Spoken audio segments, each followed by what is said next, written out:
Hi everyone, this video is on the full moon in Taurus, which happens on the 24th of October 2018. It happens at 5:45 in the afternoon, and that's based on British summer time. So if you're in a different part of the world, make sure that you take the time difference into account. But again, like I always say, don't get too hung up on the timings with this. It's a gradual, natural shift that you will feel. Now, this full moon is quite something else. Okay, so first of all, it's fully illuminated by a sun which is at 1 degree in Scorpio and is conjunct by a Venus in retrograde at 4 degrees in Scorpio, and both of them sit on the descendant. Okay, so the sun at 1 degrees in Scorpio on the descendant is saying, I want some sort of emotional experience.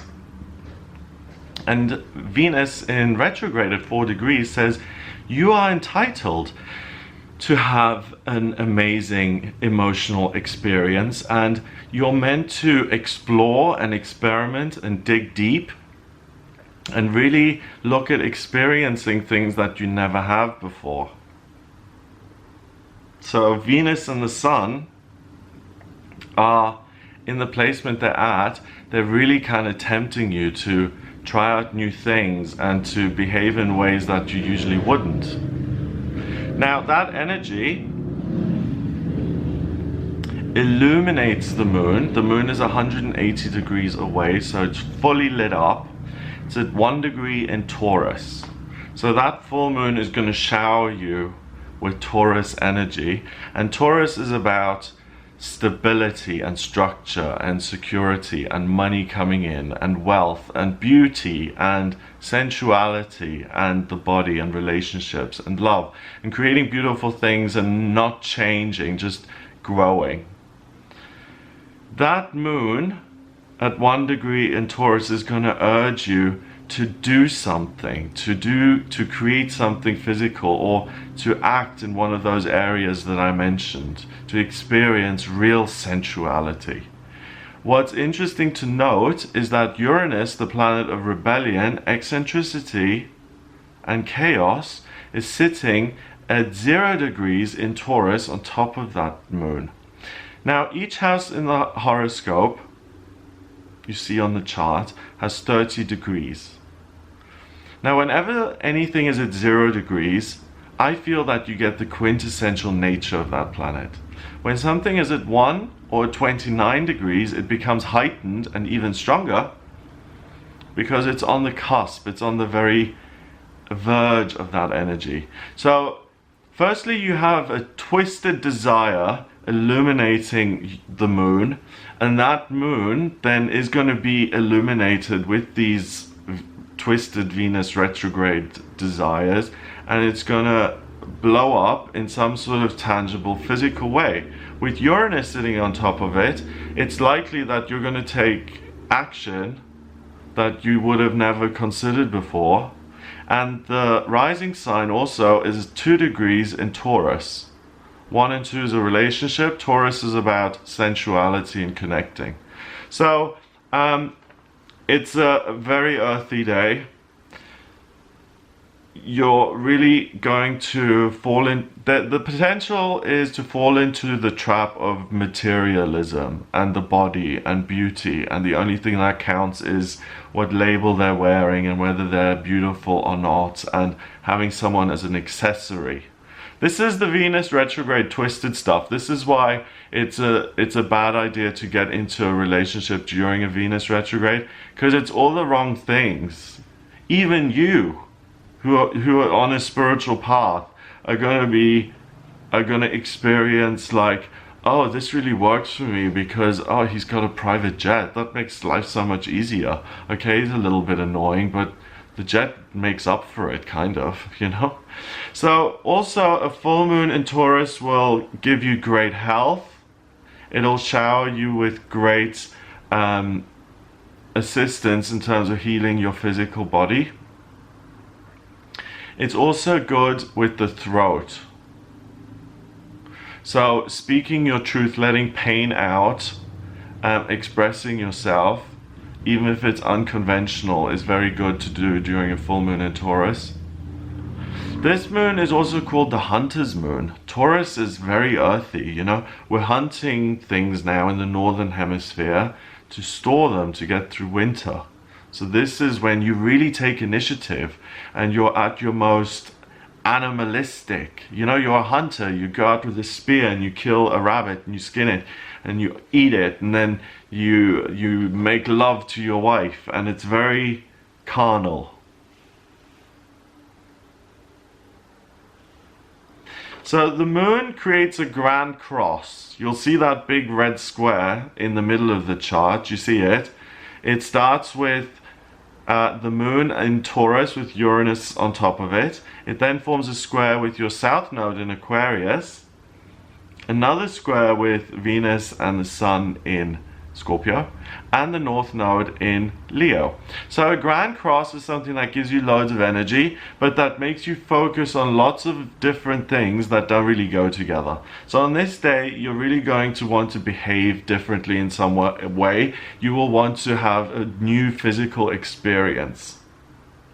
That clashes with your beliefs and what you teach other people in terms of how they should behave, and something says, this really isn't right, this isn't really for the greater good.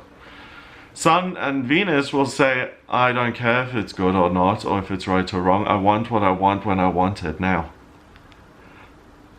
So that's unfortunate, because imagine if you're really looking for a relationship and you're meeting someone like this, and all they've got in mind is, I want to have my needs met, and I need to have a one-night stand and be off. Then that's such a waste of time. The Grand Cross is fulfilled and completed with the North Node in Leo at 1 degree.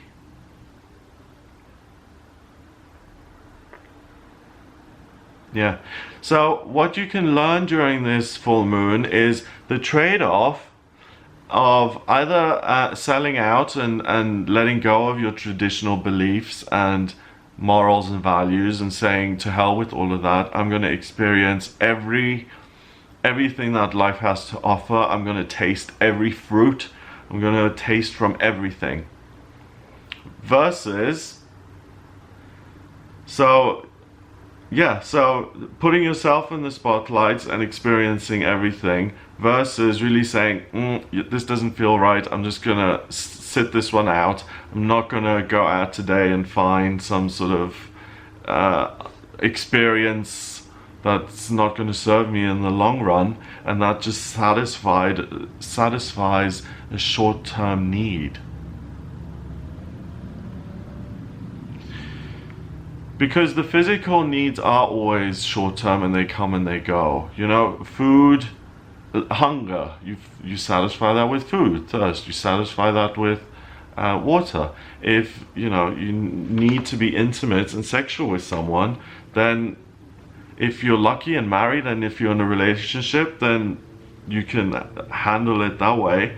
But if you're not, then either you're celibate or you handle it in different ways. And today is really, this full moon is really not a good day to have a one-night stand and to try and feel loved and valued and adored. Because I really think the whole point of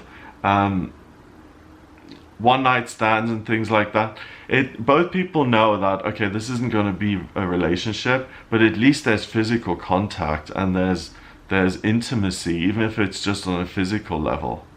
Because we all know deep down that we want to be intimate with someone else, and we want to really open up to another person. But during a Venus retrograde, you're much more interested in, for example, oh my God, those abs and those pecs, they're really making me hot. They're really getting me all hot and bothered and flustered. So you're not really looking at the right things.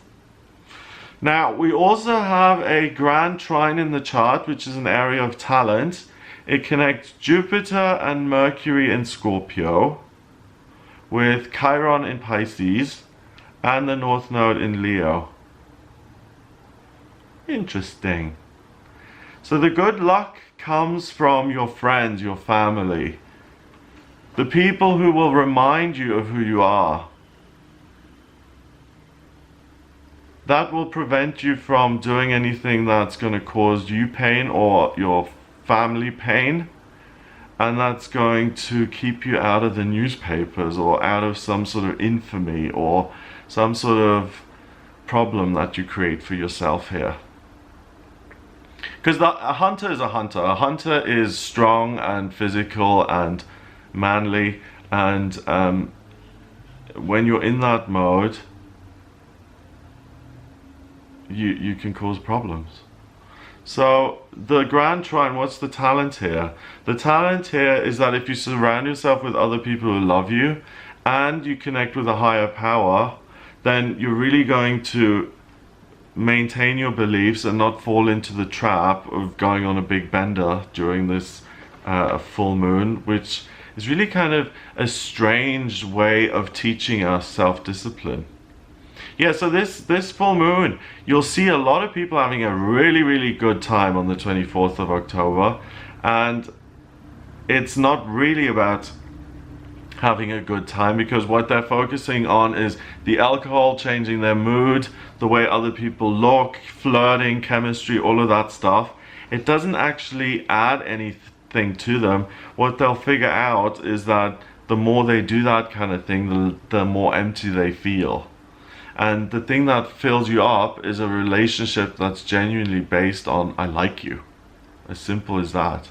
It starts with I like you. Now what else is up in the sky here? We've got Chiron and Neptune in your 12th. So the wound can be healed by using your imagination or by being willing to connect with a higher power. You'll get a lot of peace from that. Mars and Black Moon Lilith are sitting together, so there's a strong desire to go out and get what you want because you feel entitled and you deserve it. You don't deserve it. That's what I'm telling you. Like, for instance, if I don't know, if you're a single guy, I don't want to get too crude here. So if you're really squeamish, then just ignore me for the next minute.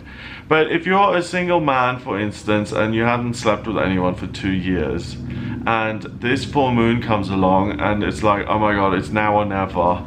And then Mars and Black Moon Lilith sitting up there in the 11th saying, you know, you don't have to be good all the time. Sometimes you can just be a man and just have sex and let go of your inhibitions and just have a one-night stand and just fulfill that need like you would satisfy hunger and thirst and any other of your human demands that the flesh makes. So there's nothing wrong with that, but the problem is that you can, in the short term, fulfill that need for intimacy and closeness and sensuality, but when the person leaves or when you leave the cheap and seedy motel room, I'm just joking. There's no judgment here because the body needs what it needs, you know?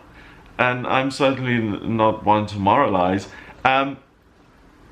What you'll notice though when that other person leaves is that you feel even emptier than before. And it's a nice way of well, it's not a nice way of teaching us, it's a pretty real way of teaching us that if we want to be loved and if we want genuine intimacy, we have to do the other stuff that comes with it, like living together and working, like being in each other's company and forming a relationship and connecting.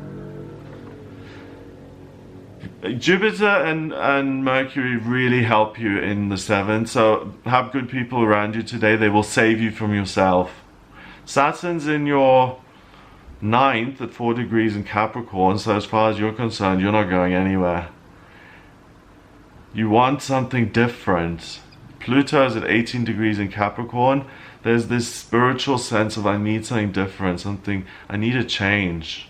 So with Saturn sitting at 4 degrees in your 9th, it's almost like sabotaging you. So another way of getting your needs met physically is to see something new or to travel. a lot of people are going to be like, yeah, Greg, instead of having a one-night stand, I'm going to go sightseeing. That's going to fulfill my needs. Whatever. I know it's not going to be the same thing, but Pluto is at 18 degrees at Capricorn in your 10th. And that's sitting there all alone. That's a bit of a maverick rogue. Pluto is a planet of transformation and change. At 18 degrees, that's 9, spirituality and completion. And Capricorn is about work. So Spirit is trying to tell you something about work and what you can do to change it. So this hole in the soul may not just be because you're single or you're lonely. You may not be behaving weirdly today because you're lonely. You may feel unfulfilled because you haven't succeeded in your career. Or you may feel less than because everyone in your family is a millionaire except you. So this feeling of emptiness may also be about your inability to break through at work. And if that's what you notice today, that horrible feeling of, oh, why, I just can't make it at work, then that's your green light to say, oh my God, I've now realized it. I am going to be able to make it at work.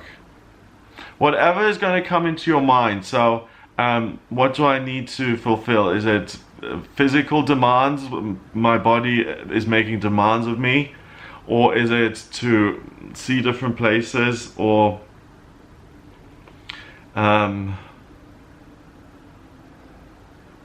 I think it's mainly, excuse me, it's mainly about your physical needs and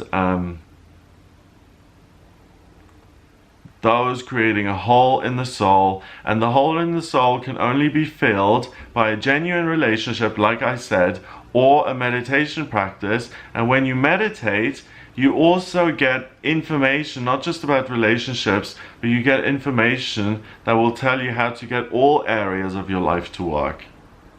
Now, I meditate. I do transcendental meditation. I do 20 minutes in the morning. I do 20 minutes in the afternoon. My life doesn't work in every area, so it's not a magic wand, but it's a way of filling that need inside of you and giving you contentment and peace of mind. And when you have that, that's usually when the things that you desperately want come into your life, if they're destined to be, if they're meant to be. But you got to let some things go and just say, you know, universe, I've struggled with this for years now. The right guy hasn't come along. I'm going to surrender it to you and leave it to you to deal with. It's a huge weight off your shoulders. You're connecting with a higher power. That can give you everything you need in terms of feeling connected. And that then, the more positive and fulfilled you are, then things come into your life. That's one of the rules of the universe. Like attracts like.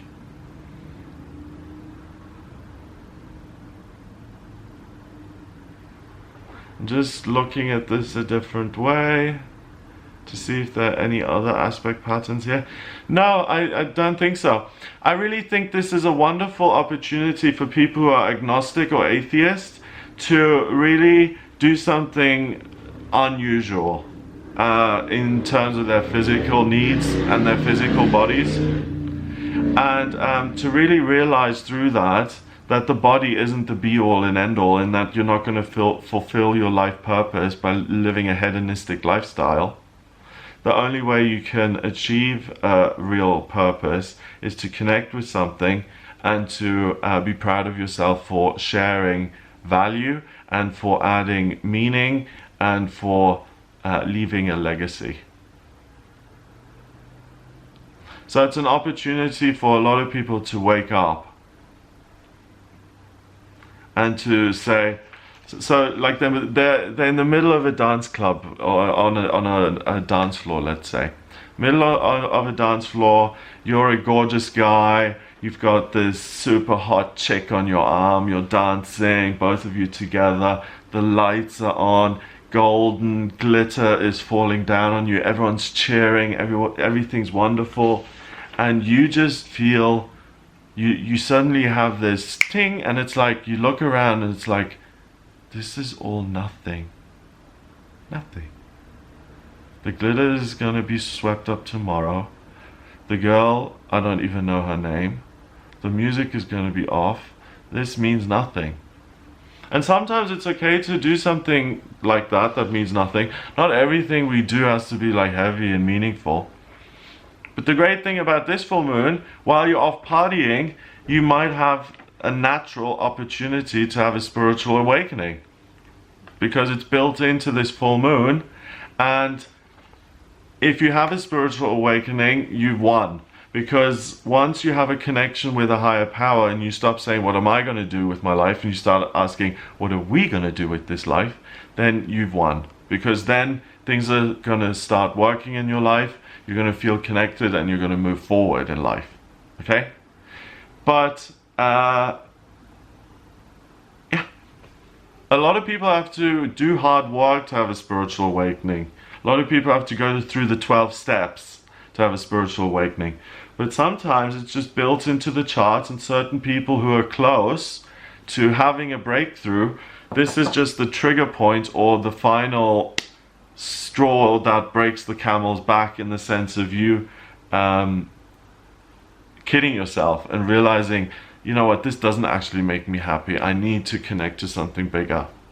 So welcome to all the new meditators and to all the newly converted spiritual people through this. Welcome to my channel. Please subscribe for more videos like this. I do personal readings as well, so if you would like a personal reading with me, please get in touch, excuse me, via my website. It's gregoryscott.com. Click on the readings tab to audio readings.